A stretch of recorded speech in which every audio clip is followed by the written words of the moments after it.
May Salamat po. pangalawa akong katanungan po para sa kay Bro Wendell kung pwede po siyang sumagot. Um, Ako'y inimbitahan doon sa kapatid ko na kagawad kasi yon. Dala-dala ko yung ano, na-share ko yung kay Father Darwin homily about sa mga albularyo. Kasi yung lugar nga po na yon, maraming albularyo. Isa na doon yung asawa ng kapatid. Ang ginawa ko po muna, nagdasal kami ng prayer protection, then nag-rosary kami. Tapos, cleansing prayer. Tapos, in-invite ako doon sa kapitbahay nila na may sakit, kumbaga nakaratay talaga. Pero, hindi po ako masyadong nag-advise kasi meron siyang meron siyang habak, tapos ginagamot siya ng albularyo.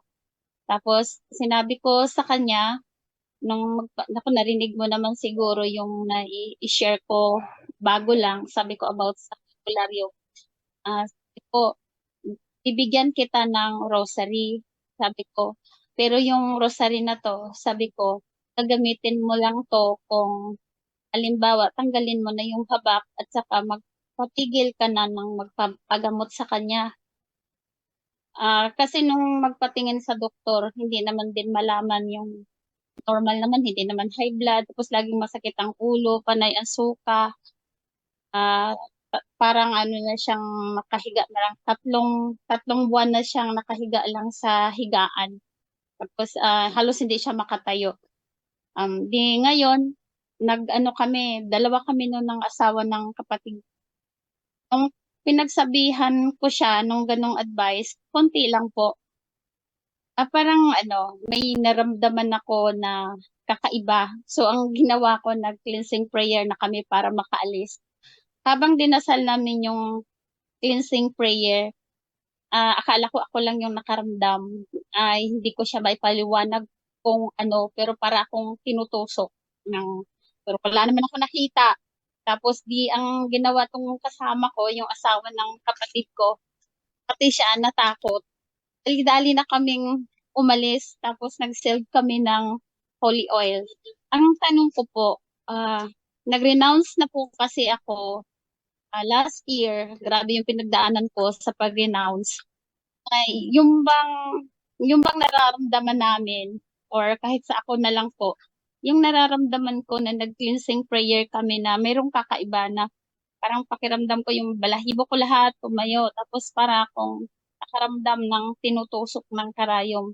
Iyon ba'y open pa ba yung psychic ability ko, or dahil lang po dahil nag-cleansing prayer po kami. Hindi ko po kasi maintindihan yung nararamdaman ko po na yon. At tinanong ko nga din po yung tama ko na asawa ng kapatid ko na bigla daw siya nakaramdam ng takot. Lahat kami, mabilis kaming tumayo at humakbang pauwi doon sa bahay nila.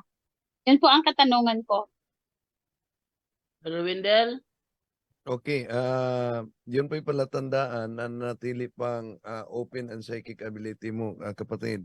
At ang psychic ability pwedeng masarado, pero pwede siyang muling mabuksan kung makalapit sa mga okultismo. Tulad sa ganyan na may mga anting-anting o sa lugar na infested. So, kung may maramdaman, ibig sabihin na ah, may palatandaan na nanatiling bukas pa. Pero by level kasi yung psychic ability, level 1 parang may naramdaman. Level 2 na nakita na, may nakita na. Level 3, maliban nga may nakita, makausap na. So, yun po kapatid, ang psychic abilities. Bro, anong gagawin ko? Magre-renounce pa ulit ako? Mas mabuti na paulit-ulit ang renouncement sa mga occult practices at huwag kalimutan na huwag lalapit o hihipo sa mga occult paraphernalias dahil pwede yang muling mabuksan. Pero bro, hindi ko naman po siya hinawakan nung time na yon. Pero Pumasok lang kami sa oh, bahay nila. nakapasok ka Yes sa po. lugar na pwedeng infested ang area because of the occult paraphernalias and occult practices. Okay, okay. So magre-renounce po ako ulit. Pwede rin. Okay. Sige bro, yan lang pong katanungan ko. Maraming pong salamat.